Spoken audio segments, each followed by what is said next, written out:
वैशाख मास शुक्ल पक्ष मोहिनी एकादशी व्रत कथा।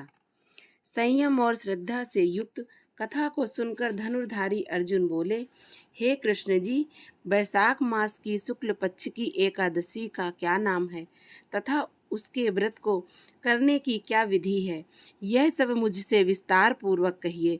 श्री कृष्ण बोले, हे पांडुनंदन, मैं एक पुरातन कथा कहता हूँ जिसको महर्षि वशिष्ठ ने श्री रामचंद्र जी से कहा था। इसे ध्यान पूर्वक सुनो। एक समय की बात है, श्री रामचंद्र जी महर्षि वशिष्ठ से बोले, हे गुरुदेव, मैंने जनक नंदिनी श्री सीता जी के वियोग में बहुत दुख भोगे हैं, अतः मेरे दुखों का नाश किस प्रकार होगा? आप मुझे कोई ऐसा व्रत बताएं जिससे समस्त पाप और दुख नष्ट हो जाएं। महर्षि वशिष्ठ जी बोले, हे श्री राम, आपने बहुत सुंदर प्रश्न किया है। आपकी बुद्धि अत्यंत शुद्ध और पवित्र है। आपके नाम के स्मरण मात्र से ही मनुष्य पवित्र हो जाता है। आपने लोकहित में यह बड़ा ही सुंदर प्रश्न किया है।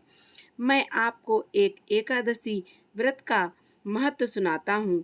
वैशाख मास के शुक्ल पक्ष की एकादशी का नाम मोहिनी है। इस एकादशी का व्रत करने से मनुष्य के समस्त पाप तथा दुख नष्ट हो जाते हैं। इस व्रत के प्रभाव से मनुष्य मोह के जाल से छूट जाता है। अतः हे राम, दुखी मनुष्य को इस एकादशी का व्रत अवश्य ही करना चाहिए। इस व्रत के करने से मनुष्य के समस्त पाप नष्ट हो जाते हैं। अब आप इसकी कथा को ध्यान पूर्वक सुनिए। सरस्वती नदी के किनारे भद्रावती नाम की एक नगरी बसी हुई है। उस नगरी में द्युतिमान नाम का राजा राज्य करता था। उसी नगरी में एक वैश्य रहता था जो धन धान्य से पूर्ण था। उसका नाम धनपाल था। वह अत्यंत धर्मात्मा तथा विष्णु भक्त था। उसने नगर में अनेक भोजनालय, प्याऊ, कुआं, तालाब, धर्मशाला आदि बनवाए।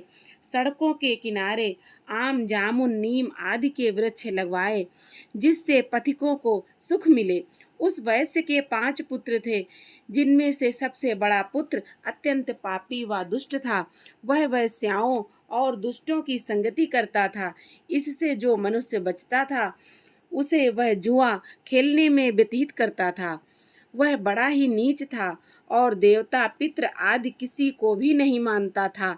अपने पिता का अधिकांश धन वह बुरे व्यसनों में ही व्यय किया करता था।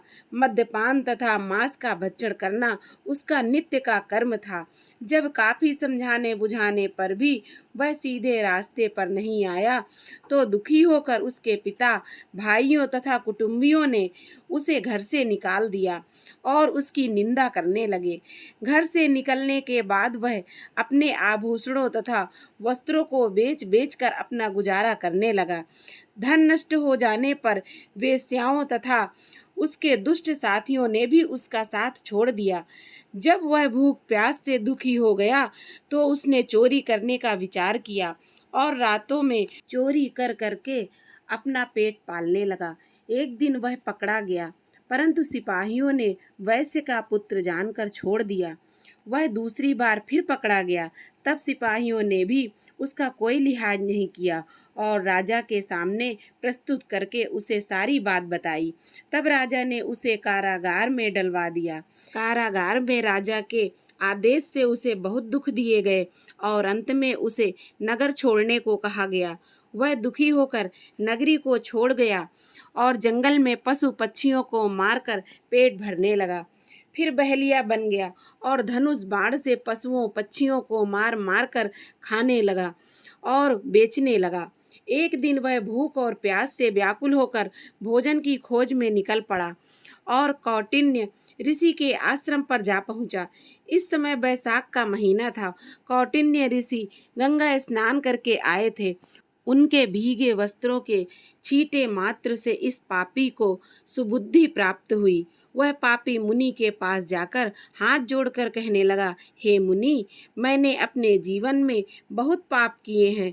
आप उन पापों से छूटने का कोई साधारण और बिना धन का उपाय बतलाइए। तब ऋषि बोले, तू ध्यान देकर सुन। वैशाख मास के शुक्ल पक्ष की एकादशी का व्रत कर। इस एकादशी का नाम मोहिनी है। इसके करने से तेरे समस्त पाप नष्ट हो जाएंगे। मुनि के वचनों को सुनकर वह बहुत प्रसन्न हुआ और मुनि की बतलाई हुई विधि के अनुसार उसने मोहिनी एकादशी का व्रत किया। हे राम जी, उस व्रत के प्रभाव से उसके समस्त पाप नष्ट हो गए और अंत में वह गरुड़ पर चढ़कर विष्णु लोक को गया। इस व्रत से मोह आदि भी नष्ट होते जाते हैं। संसार में इस व्रत से अन्य श्रेष्ठ कोई व्रत नहीं है। इसके महात्म्य के श्रवण व पठन से जो पुण्य होता है वह पुण्य 1,000 गौदान के पुण्य के बराबर है।